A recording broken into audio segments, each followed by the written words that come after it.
Here is a statement from Dr. Gilbert Murray, M.A.D., late, L.D., F.B.A., Professor of Greek at Oxford University. Listen carefully. I'm giving you historical evidence. You don't research, you don't look for knowledge. That is why certain things, it creeps you and you don't even know where to go to because your pastor said so. Research the scriptures. Because the Bible spoke of Bahrain. Those people in the book of Acts, after Paul, the apostle, and Peter have spoken, they go and research the scriptures and find out if those things they've said is true or not. Therefore, we are researching this to know the truth of the biblical basis, else you will be lost and you didn't know that you are missing. You are lost. You are on the way to Paris. Set you free. Let's read. Professor of Greek at Oxford University.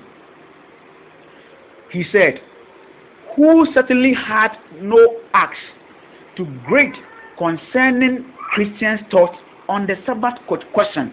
He wrote, now since Mithras was the sun, the unconquered, and the sun was the royal star, the religion looked for a king whom it could serve as a representative of Mithra upon earth.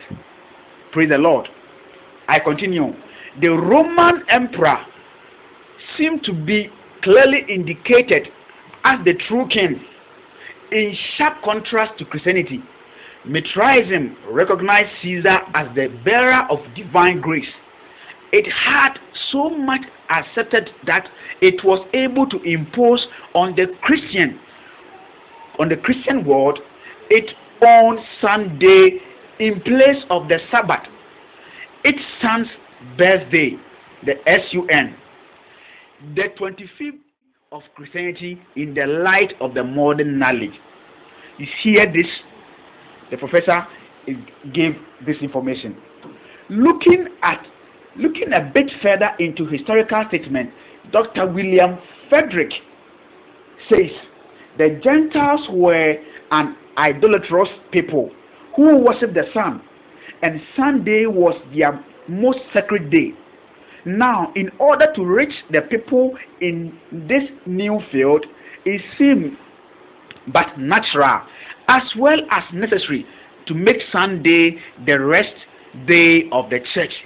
At this time, it was necessary for the church to either adopt the Gentiles' day or have the Gentiles change their day. To change the Gentiles' day would have been an offensive and stumbling block to them. The church would naturally reach them better by keeping their day. There it is, friends, a clear explanation by Dr. Frederick as to how this change happened. Another statement, very parallel to this one, is found in the North British Review. Praise the Lord. Let's look at Catholic own. The Catholicism takes credit for the change. The Catholic Church themselves, they take credit for the change of the day of worship from Saturday to Sunday. Let's read. Now, a quote from the Catholic Press. Listen carefully. A quote from the Catholic Press newspaper in Sydney, Australia.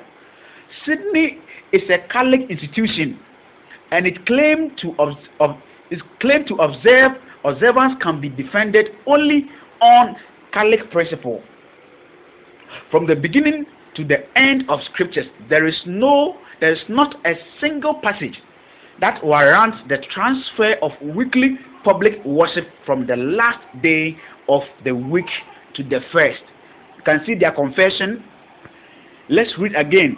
The Catholic Mirror of September 23rd, 1849. The Catholic Mirror newspaper said this, puts it this way: the Catholic Church for over 1,000 years before the existence of the Protestants, by virtue of her divine mission, changed the day from Saturday to Sunday. This is the Catholic Mirror. In the year 1894, September 23rd, the Catholic Mirror brought out this news to point out the clear and claim we are talking about. I want to read from two catechisms. First, from the Confessed Catechism of the Catholic Doctrine by Reverend Peter Gayman. Questioned, which is the Sabbath day? Answer, Saturday is the Sabbath day. Question, why do we observe Sunday instead of Saturday? Answer, we observe Sunday instead of Saturday because the Catholic Church, not God, because the Catholic Church in the Council of Laodicea transferred the solemnity from Saturday to Sunday. The Catholic Church transferred the day of worship from Saturday to Sunday. This is from the Catholic owned books. I continue. Secondly, from Reverend Stephen Keenan, Doctoral Catechism was read this. Question, have you any other way of proving that the Church has power to institute festivals or precepts? Answer, had she not such power, she could not have done that in which all modern religious churches agree with her.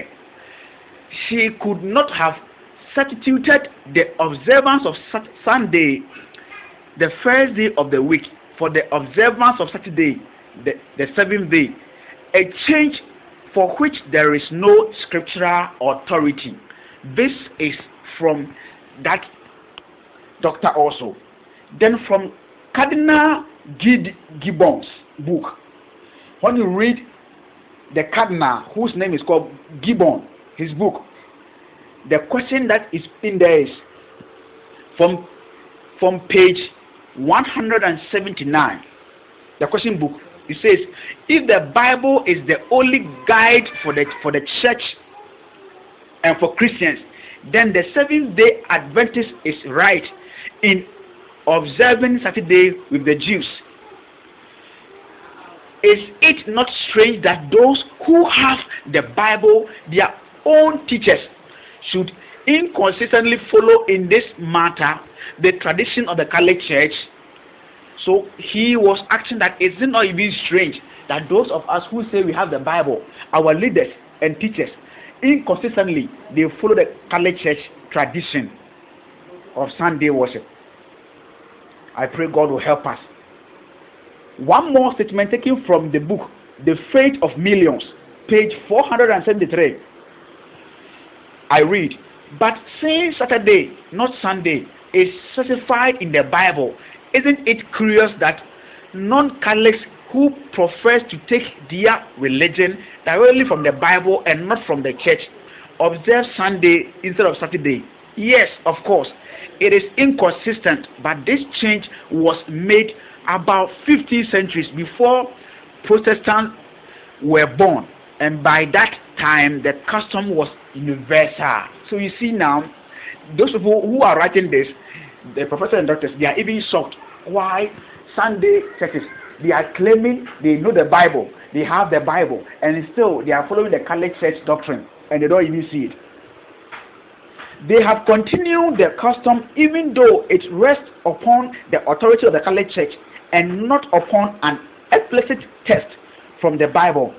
That observance remained as a reminder of the mother church, from which the non-Catholic sect broke away like a boy running away from home, but still carrying in his pocket a book of his mother and a lock of her hair. Hallelujah. So you can see the man is saying it's even strange that we are saying that we broke away from a Catholic church, but still we are like a child who left home and say that he has left home forever and ever, but on his way going he's carrying a box, and in the box has a piece of his mother's hair.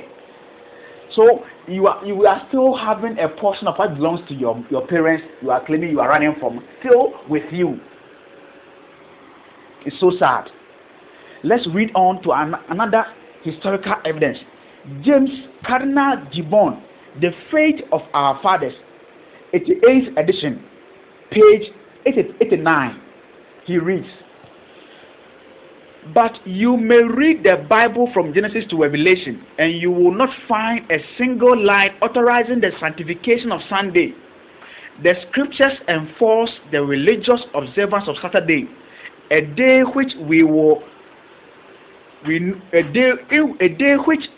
never sanctified. Praise the Lord.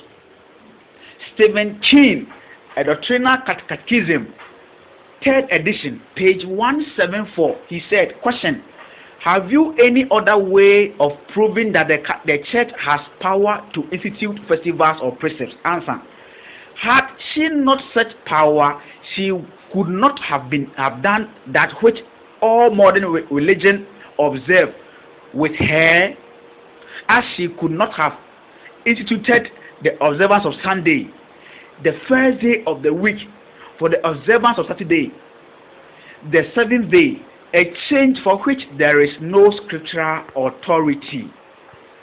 I read again from John Locke's A Course in Religion for Catholic High Schools and Academies, 1936, volume 1, page 51. Some theologians have held that God likely directly determined the Sunday as the day of worship in the new law, that he himself has explicitly instituted the Sunday of the Sabbath. But this theory is now entirely abandoned. It is now commonly held that God simply gave his church the power to set aside whatever day or days she should deem suitable as holy days. The church chose Sunday, the first day of the week, and in the course of time added other days as holy days, just as we have the Good Friday when they are about to have their Easter and then all that. Another reference here is from Daniel Ferris. The edition is Manual of Christian Doctrines, 1916, page 67. Question is: how prove you that the church has power to command feasts and holy days? Answer: by the very act of changing the Sabbath into Sunday, which Protestants allow of, and therefore they fondly contradict themselves by keeping Sunday strictly and breaking most other feasts commanded by the same church. You see now, so they are even mocking the Protestants who say they've come out from the Catholic Church, but still they were holding on to Sunday as the rigid and the only day we must meet and then serve God. Just as we see your church now fellowshipping on Sunday. I pray God will have mercy on you. Come out from among them and God will save you. James Cardinal Gibbon, Archbishop of Baltimore, in 1877 to 1921, in a signed letter, he said this: is Saturday the seventh day according to the Bible and the Ten Commandments? I answered, is Sunday? I answer, yes. Is Sunday the first day of the week, and did the church change the seventh day, Saturday, for Sunday? I answer, yes. Did Christ change the days? I answer, no. Faithfully yours, J. Card Gibbon. I pray God will help us. The Catholic Mirror, official publication of James Cardinal Gibbon, September 23rd, 1893. The Catholic Church, by virtue of her divine mission, changed the day from Saturday to Sunday. Hallelujah. Then Catholic Virginian, October 3rd, 1947, page 9, article. To tell you the truth, for example, now nowhere in the Bible do we find that Christ or the apostles ordered that the Sabbath be changed from Saturday to Sunday. We have the commandment of God given to Moses to keep holy the Sabbath day. That is the seventh day of the week, Saturday. Today, most Christians keep Sunday because it was being revealed to us by the Roman Catholic Church outside the Bible. I pray you know the truth, and the truth will set you free. Another one, God will help you to know the truth. Martin J. Scott, Things Catholics Are Asked About, 1927, page 136, wrote this. Nowhere in the Bible is it stated that worship should be changed from Saturday to Sunday. Now the church is instituted by God's authority Sunday as the day of worship. This same church, by the same divine authority, taught the doctrine of purgatory long before the Bible was made. We have therefore the same authority for purgatory as we have for Sunday. Do you hear now? That is it. Peter R. Kramer, Catholic Church Extension Society, 1975, Chicago, Illinois. Regarding the change from the observance of the Jewish Sabbath to the Christian Sunday, I wish to draw your attention to the facts. 1. The Protestants, who accept the Bible as the only rule of faith and religion, should by all means go back to the observance of the Sabbath. The fact that they do not, but on the contrary, observe the Sunday, sanctify themselves in the eyes of every thinking man. The point 2, we Catholics do not accept the Bible as the only rule of faith. Beside the Bible, we have the living church, the authority of the church as a rule to guide us. We say this church is instituted by Christ to teach and guide man through life, has the right to change the ceremonial laws of the Old Testament, and hence we accept her change of the Sabbath to Sunday. Do you hear that? That is the Catholic Church speaking to you. T. N. Wright, CSSR, in the lecture at Hartford, Kansas, February 18, 1884, he said this: I have repeatedly offered $1,000 to anyone who can prove to me from the Bible alone that I am bound to keep Sunday holy. There is no such law in the Bible. It is a law of the Holy Catholic Church alone. The Bible says, remember the Sabbath day to keep it holy. The Catholic Church says, no. By my divine power, I abolish the Sabbath day and command you to keep holy the first day of the week. And lo, the entire civilized world bow down in reverence, obedience to the command of the Catholic Church. I pray God will help you.